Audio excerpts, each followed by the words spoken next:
Hi guys, welcome back to another video. तो स्वर्ण star की न्यू एपिसोड आ चुकी है जिसे मैं काफी डिटेल में एक्सप्लेन करने वाला हूँ। पर उससे पहले प्रीवियस एपिसोड का क्विक रिकैप कर लेते हैं। तो जैसा कि लास्ट पार्ट में हमने देखा था, सेवन सॉर्ड किंग और ब्लेड रिवर किंग के दरमियान काफी इंटेंस बैटल होती है, जहाँ लुओ फैंग खुद ही एक्सेप्ट कर लेता है कि फिलहाल वो उसके मैच का नहीं है और सेवन सॉर्ड किंग उसे प्रेज करता है। फिर लुओ फैंग अपने कल्टीवेशन पे फोकस करता है और एक ही मूव में टोंगटियान ब्रिज के 20th लेवल को आसानी से पास कर लेता है। फिर वो अर्थ पे जाता है जहाँ पे यूनिवर्स के माइग्रेंट ट्रीटी का मिसयूज करके उन सिविलियंस को बुली कर रहे होते हैं। तो लुओ फैंग गुस्से में आकर उनके सोल्जर्स और स्पेसशिप को डिस्ट्रॉय कर देता है और पूरी ओशन की बाउंड्रीज को ईटिंग ग्रास से कवर कर लेता है। आखिर में वो अपने नए बायोलॉजिकल स्पेसशिप से मास्टर ह्यानबो का बदला लेने निकलता है। सीन शिफ्ट होती है मैजिकल हैंड प्लैनेट, जहाँ एक डीमन किंग अपने ही सर्वेंट्स को टॉर्चर करके मजे ले रहा होता है। तभी लुओ फैंग आता है और लुओ फैंग का ऑरा से वहाँ पे कोई भी मूव नहीं कर पा रहा था। डीमन किंग लुओ फैंग से माफी मांगता है और बोलता है, मुझे छोड़ दो, हम तो पहले कभी नहीं मिले हैं, तो मैंने तुम्हें कब ऑफेंड किया। और अब आगे तो ये एपिसोड स्टार्ट होती है और हम देखते हैं उसी पैलेस को,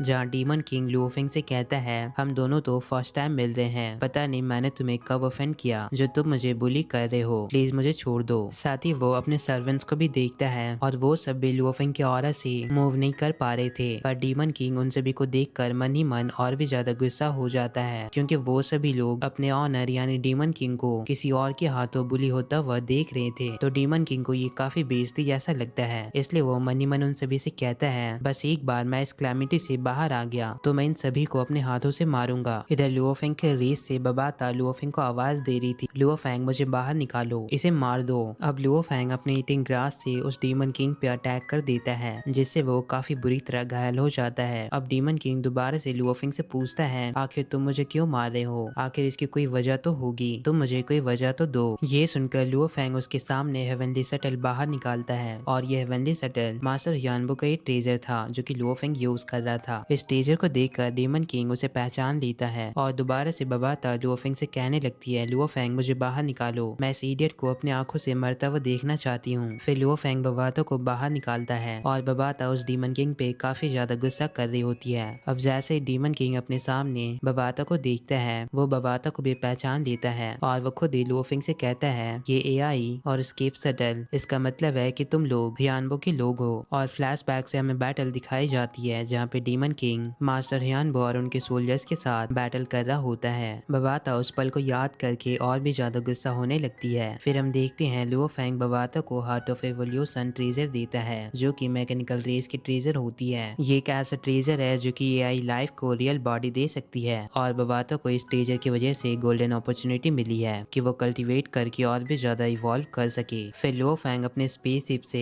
अपने ब्लेड को बाहर निकाल कर बबाता को देता है ताकि बबाता खुद अपने एनिमी को किल कर सके। लुओ फैंग ईटिंग ग्रास से डीमन किंग को पकड़ा हुआ होता है, तभी बबाता उसे दो टुकड़ों में काट देती है। पर क्योंकि वो बंदा इमोर्टल लेवल पे होता है तो वो फौरन ही अपनी बॉडी को रीजनरेट कर लेता है। फिर लुओ फैंग उसे अपने टेंटिकल में फंसा कर पकड़ लेता है और उसे काफी बुरी तरह मारता है। उसके स्लेव ये सब देखकर और भी ज्यादा डर जाते हैं और वो सब फौरन ही वहाँ से निकलने लगते हैं। ईटिंग ग्रास डीमन किंग को काफी बुरी तरह मार दिया था और अब बबाता उसे किल करने के बाद और भी ज्यादा इमोशनल होने लगती है। साथ ही अपने मास्टर को याद करते हुए कहती है, मास्टर क्या आपने देखा, डीमन किंग अब मर चुका है, उस दिन आपने अपने लेगेसी को मुझे सौंप दिया और मैंने कभी लुओ फैंग को आपके दुश्मन के बारे में बताने की हिम्मत तक नहीं की। मैं इस बारे में सोच भी नहीं सकती थी कि एक दिन आपका बदला लिया जाएगा। ये सब बोलकर बबाता और भी ज्यादा इमोशनल होने लगती है और लुओ फैंग उसे इमोशनली सपोर्ट करता है। अब बबाता अपने मास्टर और उनके सर्वेंट्स को याद करने लगती है। आगे सीन शिफ्ट होता है ice prison belt. Luo Fang बताता है, इस आइस प्रिजन बेल्ट में ऐसे लोग रहते हैं जो कि यूनिवर्स के शुरुआती दौर से रह रहे हैं और इन लोगों को काउ नाम से जाना जाता है। ये दिखने में तो काफी ज्यादा खूबसूरत होते हैं, साथ ही इनका नेचर भी बहुत ही ज्यादा प्योर होता है, पर फिर भी ये बहुत ही ज्यादा वायलेंट और ब्लड थ्रस्टी होते हैं। और वर्चुअल यूनिवर्स कंपनी के रिकॉर्ड के अकॉर्डिंग ये लोग यूनाइटेड रहना ही पसंद करते हैं और इनकी लाइफ बहुत ही ज्यादा एक्सक्लूसिव होती है। ये बिल्कुल भी एलियन रेस को या फॉरेन क्रीचर को पसंद नहीं करते हैं। इनका जन्म काफी ज्यादा आइस कोल्ड एरिया में हुआ है और ये नेचुरली ह्यूमन से 100 टाइम ज्यादा स्ट्रॉन्गर होते हैं। और जैसे कि मास्टर ने मुझे गाइड किया है, उनके गाइड के मुताबिक थर्ड ब्लैक मेटल प्लेट भी इसी रीजन में है, आइस प्रिजन स्टार बेल्ट के अंदर, और ये जगह वो हुआ सीक्रेट रियल में है। अब मुझे ब्लैक मेटल पीस को भी फाइंड आउट करना है, वो भी सीक्रेट रियल के अंदर, और इसके अंदर काफी सारे आइस प्रिजन स्टार मौजूद हैं। और लुओ फेंग इस काम को अकेले नहीं करना चाहता था, इसलिए वो हेवनली एरो किंग से कहता है मुझे तुम्हारी एक स्लेव में से किसी को चुनना होगा, कोई ऐसा स्लेव जिसका बॉडी बहुत ही ज्यादा फुर्तीला और फ्लेक्सिबल होना चाहिए। तो एरो किंग लुओ फेंग के सामने अपने स्लेव ब्लैक मंकी को बाहर निकालता है। वो ब्लैक मंकी एरो किंग को ग्रीट करते हुए मास्टर कहता है। तभी हेवनली एरो किंग उससे कहता है अब से तुम मेरे मास्टर के ऑर्डर को फॉलो करना। वो मंकी समझ जाता है कि वो उसके मास्टर का मास्टर है, तो वो लुओ फेंग को भी ग्रीट करता है। लुओ फेंग उससे कहता है मैं तुम्हें लोकेशन सेंड कर रहा हूँ और तुम्हें इस मिनी डिटेक्टर को हमेशा अपने साथ एक्टिव रखना है ताकि मैं तुम्हें ट्रैक कर सकूं, और इस मिनी डिटेक्टर से बाकी दूसरे लोग भी तुम्हें डिटेक्ट नहीं कर पाएंगे। अब वो मंकी फौरन ही लुओ फेंग के बताए हुए लोकेशन की ओर निकल जाता है। यहाँ का एरिया बहुत ही ज्यादा ठंडा होता है, ऐसा मानो यहाँ की सारी चीजें बर्फ से बनी हो। जैसे ही मंकी किंग यहाँ पे अपेयर होता है, वो सबसे पहले कहता है यहाँ पे तो काफी ज्यादा सर्दी है। फिर वो इस मिनी डिटेक्टर को एक्टिवेट करता है और कहता है मास्टर के मास्टर ने कहा है कि मुझे ब्लैक मेटल पीस को फाइंड आउट करना है, पर आखिर ये ब्लैक मेटल पीस कहाँ पे छुपी हुई है। अब वो काफी तेजी से उस एरिया को एक्सप्लोर करते हुए किसी केव के पास चला जाता है और अपने फ्लेक्सिबल बॉडी के साथ काफी तेजी से आगे बढ़ता है। और वो अपने सामने फौरन ही किसी को आता हुआ देखता है तो वो छुप जाता है। और हम देखते हैं काउ ट्राइब के लोग इस केव को एक्सप्लोर कर रहे होते हैं। तभी उनमें से एक शख्स को शक हो जाता है कि उसके पीछे जरूर कोई तो है, पर वो उसे इग्नोर करते हुए अपने बहन से कहती है हमने काफी लंबे समय से कोई नया आइस स्क्रिप्चर को नहीं देखा है। तो उसकी बहन उससे कहती है मैं शर्त के साथ कह सकती हूँ कि जल्दी कोई अनलकी सोल यहाँ पे जरूर आएगा। और वो दोनों इतना कहकर वो दोनों बहन वहाँ से आगे बढ़ जाते हैं। उनके जाने के बाद ब्लैक मंकी बाहर आता है और लो फेंग ब्लैक मंकी से कहता है कि वो दोनों अंदर से आए थे। ब्लैक मंकी जाओ अंदर चेक करो। अब ब्लैक मंकी फौरन ही उस केव के अंदर जाने लगते हैं जहाँ से वो दोनों बहनें आई और लो फेंग यहीं से उसे ट्रैक कर रहा होता है। ब्लैक मंकी उस केव को काफी लंबे समय तक ट्रैवल करने के बाद उसके सामने एक पैलेस अपेयर होती है। उस पैलेस को देखकर ब्लैक मंकी और लुओ फेंग दोनों ही देखकर शॉक रह जाते हैं और कहते हैं कि इस प्लेनेट के डीप में एक पैलेस भी मौजूद है, बाकी सारे एरिया में बस बर्फ ही बर्फ थे। पर वो मंकी पैलेस को देखकर और भी ज्यादा डर से घबरा जाता है क्योंकि उसे वहाँ से काफी स्ट्रॉन्ग सा प्रेशर फील हो रहा था। मंकी कहता है ऐसा लगता है कि इस पैलेस के अंदर कोई टेरिफाइंग पावर हाउसेस मौजूद है जिसका लेवल काफी ज्यादा है। वो पूछता है मास्टर अब मुझे क्या करना होगा, जिस पर लुओ फेंग उससे कहता है इस पैलेस को अवॉइड करो और बाकी पूरे प्लेनेट को एक्सप्लोर करो। अब ब्लैक मंकी लुओ फेंग की बात को मानते हुए ऐसा करने के लिए तैयार हो जाता है, लेकिन तभी लुओ फेंग को पता चलता है कि इस पैलेस के बाहर का एरिया सारा कुछ आइस से बना है। तो लुओ फेंग सोचता है ऐसा हो सकता है कि ब्लैक मेटल पीस इस पैलेस के अंदर ही हो, इसलिए वो अपना मूड चेंज कर लेता है और मंकी से कहता है फौरन ही इस पैलेस के अंदर जाओ। अब ब्लैक मंकी फौरन ही लुओ फेंग की बात को मानते हुए पैलेस के अंदर आ जाता है और लुओ फेंग को इन्फॉर्म करता है कि वो अपने लोकेशन पे आ चुका है। फिर वो पैलेस के किसी रूम में जाता है जहाँ पे बस केवल ट्रेजर ही ट्रेजर मौजूद थे। अब वो मंकी एक एक करके सारे ट्रेजर को फाइंड आउट करने लगता है और मास्टर से पूछता है क्या ये वो ब्लैक मेटल पीस है। लुओ फेंग एक एक करके उन सारे ट्रेजर को रिजेक्ट कर रहा था और ब्लैक मंकी वहाँ के सारे ट्रेजर को एक एक करके फाइंड आउट करने लगता है, पर उन्हें कहीं भी ब्लैक मेटल पीस नहीं मिल रहा था। तभी अचानक ही लुओ फेंग को फील होता है कि वहाँ पे कोई आ रहा है। इस और हम देखते हैं उस रूम के अंदर सच में कोई आ जाता है और वो अपने एक ही अटैक में ब्लैक मंकी को पूरी तरह से फ्रीज कर देता है। अब फ्रीज होने के बाद ब्लैक मंकी से जो मिनी डिटेक्शन लगा था अब उसका सिग्नल भी लुओ फेंग के पास नहीं आ रहा था। लुओ फेंग से उसका कनेक्शन टूट जाता है। इस बात से लुओ फेंग का शक और भी ज्यादा ताजा हो जाता है कि जरूर ब्लैक मेटल पीस उसी पैलेस के अंदर है। अगर मैं उस पैलेस के अंदर एंटर हुआ तो जरूर मैं ब्लैक मेटल पीस को डिस्कवर कर लूंगा। सीन शिफ्ट होता है और हम देखते हैं आइस स्टार पैलेस के आउटसाइड एरिया में जहाँ लुओ फेंग अपने मूसा क्लैन बॉडी को यूज करते हुए अपने क्लोन बॉडी के साथ यहाँ पे आ चुका है। अब वो इस पैलेस के अंदर जाने के लिए आगे बढ़ने लगता है, पर जाने से पहले मूसा क्लोन बॉडी को यूज करके वो खुद को उन्हीं लोगों जैसा ट्रांसफॉर्म कर लेता है ताकि किसी को उस पे शक न हो। अब जैसे ही वो उस पैलेस की ओर आगे बढ़ रहा था तभी पीछे से कोई बंदा उसे आवाज देता है और उसका नाम याऊ होता है। याऊ काफी खुश होकर लुओ फेंग जो कि बीफा यानी उनके रेस में से किसी बंदे जैसा दिख रहा होता है, तो याऊ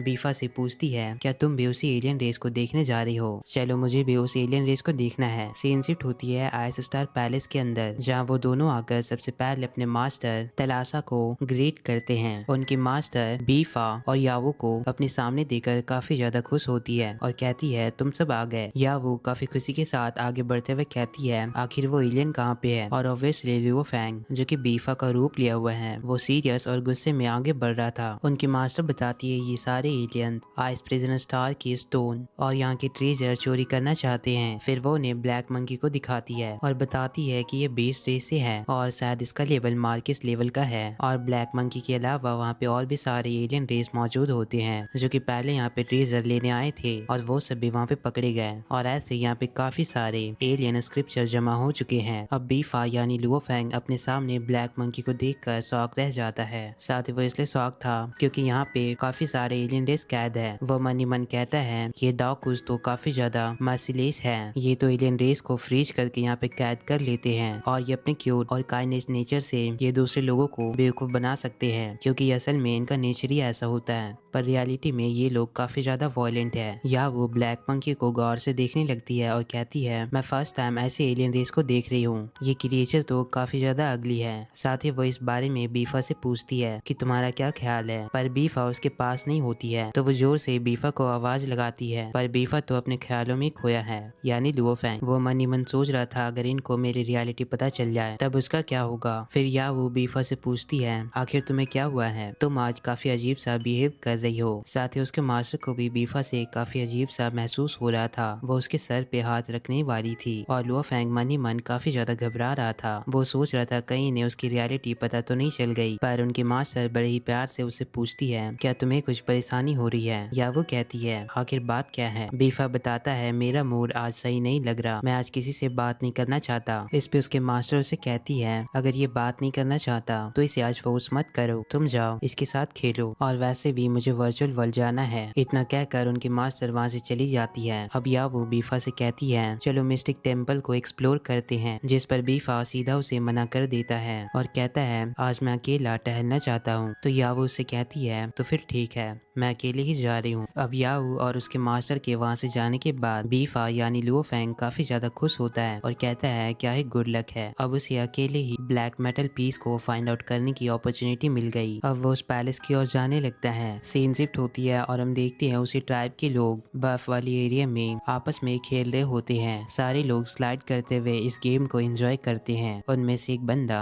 आइस के अंदर ही फंस जाता है। बाकी सारे लोग उसे देखकर काफी ज्यादा खुश होते हैं और सारे लोग उसका मजाक बनाते हैं। तभी उनकी मास्टर यानी तरासा अपने सामने बीफा को आता हुआ देख रही होती है और वो काफी ज्यादा कंफ्यूज होती है। तो वो बाकी दोनों बंदे उससे पूछते हैं आखिर बात क्या है। वो बताती है कि ये तो अभी यानी बीफा अभी उसके पैलेस में था और आज उसका बिहेवियर भी काफी अलग सा लग रहा था, ऐसा लग रहा था कि वो डिप्रेस्ड हो, पर ये तो यहाँ पे अच्छे से खेल रहा है और ये यहाँ पे मौजूद है। जबकि इस और हम देखते हैं लुओफेंग उसी ट्रेजर एरिया में एंटर कर चुका था। अब वो फौरन ही अपने स्पिरिचुअल पावर की मदद से उन सारे ट्रेजर में से ब्लैक मेटल पीस को फाइंड आउट कर लेता है और कहता है मुझे ये तो काफी आसानी से मिल गया। अब इससे पहले कि यहाँ पे आइस प्रिजन स्टार का कोई बंदा पेयर हो जाए मुझे फौरन ही यहाँ से निकलना होगा। और वो बहुत ही फास्ट एक्सेलरेट करते हुए फौरन ही वहाँ से निकल जाता है और बताता है बस एक बार मैं आज प्रिजन स्टार से निकल गया तो कोई भी मुझे पकड़ नहीं पाएगा। पर तभी उसके सामने उसके मास्टर अपेयर होती है और कहती है एलियन रेस, और अब वो काफी गुस्से में उस पे अटैक करने वाली थी। लुओफेंग कहता है मैं तो पकड़ा गया। अब तरासा फौरन ही उस पे हमला करती है, पर क्योंकि लुओफेंग अपने मोसा क्लैन बॉडी के साथ यहाँ पे आया था इसलिए वो फौरन ही मोसा क्लोन में ट्रांसफॉर्म होकर वहाँ से निकल जाता है। ये देखकर तरासा भी काफी ज्यादा हैरान होती है कि आखिर वो उसके सामने से कैसे निकल गया। अब वो फौरन ही अपनी स्पिरिचुअल पावर की मदद से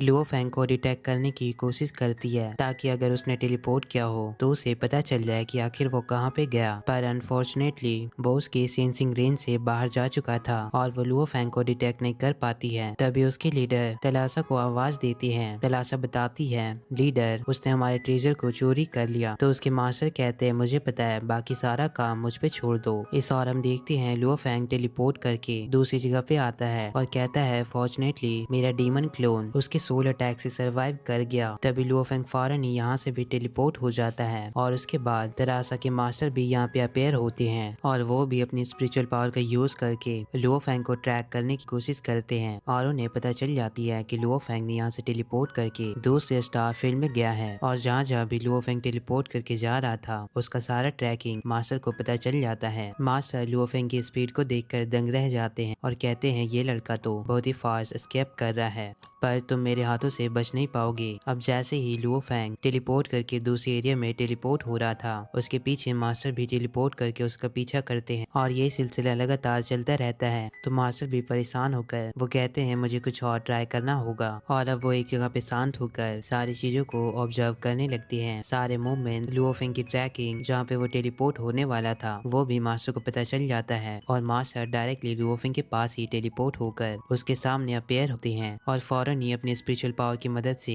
लुओ फेंग को घुटने पे ले आते हैं। उनका प्रेशर इतना ज्यादा स्ट्रॉन्ग होता है कि इवन उसके प्रेशर से वहाँ के माउंटेन भी डिस्ट्रॉय हो गए थे। अब वो लुओ फेंग के हाथ से उसका रिंग वापस ले लेते हैं। फिर लुओ फेंग मास्टर को ग्रीट करता है और फौरन ही अपनी बॉडी को डिस्ट्रॉय करके यानी मोसा क्लोन बॉडी में ट्रांसफॉर्म होकर वहाँ से निकल जाता है। और अब जाकर मास्टर को पता चलता है कि जो उसने लुओ फेंग से रिंग ली थी वो तो असल में खाली है। ये देखकर मास्टर को काफी ज्यादा गुस्सा आता है। तभी पीछे से एक लेडी उसे कहती है उसने तुम्हें बेवकूफ बना दिया। आगे हम देखते हैं लुओ फेंग के बायोलॉजिकल स्पेसशिप के अंदर लुओ फेंग के हाथ में ब्लैक मेटल पीस होता है। वो कहता है फाइनली मुझे ये मेटल पीस मिल गया। और फ्लैशबैक से हमें पता चलता है जब लुओ फेंग टेलीपोर्ट कर रहा था तो वो एक टेलीपोर्ट किए हुए एरिया में उस ब्लैक मेटल पीस को रख दिया था, ताकि अगर उसे कोई ट्रैक करके पकड़ भी ले तो वो उसके हाथ से ब्लैक मेटल पीस छीन कर वापस ना ले जाए, और बाद में हेवनली किंग आकर वहाँ पे रखे हुए उस ब्लैक मेटल पीस को अपने साथ ले जाता है। और इस तरह से लुओ फेंग को ब्लैक मेटल पीस मिल गया। तभी वो लेडी फॉइस दोबारा से